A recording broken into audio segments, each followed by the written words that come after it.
નમસ્કાર દર્શક મિત્રો, જનરપણ ન્યૂઝમાં આપનું સ્વાગત છે। હું છું આપણો મિત્ર કંચન પરમાર। આવો આજના સમાચારની વિગતવાર વાત કરીએ તો ગુરુવારે નર્મદા કેનાલમાં લાપતા થયેલા યુવાનનો મૃતદેહ શોધખોળ દરમિયાન શુક્રવારે રાત્રે મળી આવ્યો હતો। ડભોઈના તેનતલા વડદ વચ્ચેથી પસાર થતી નર્મદા કેનાલમાં યુવક લાપતા થયાની ઘટના।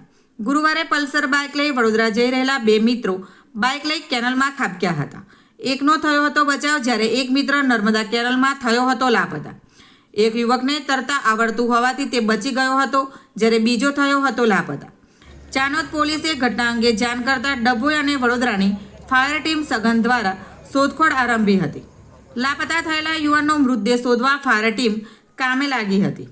સઘન શોધખોળ દરમિયાન શુક્રવારે રાત્રે ફાયર ટીમને મળી હતી સફળતા।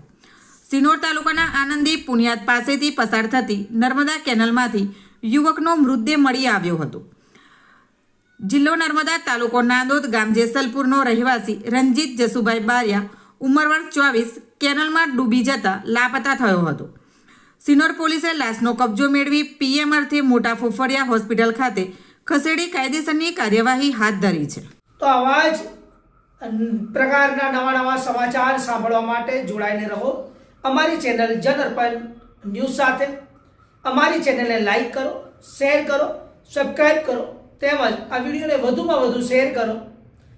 આપ અમારા સમાચારની સ્ટોરી સાંભળ્યા બાદ આપની પ્રતિક્રિયા રૂપી કોમેન્ટ જરૂરથી લખી જણાવજો, જેથી અમને ખબર પડે કે આપ અમારી સાથે જોડાયેલા રહો છો।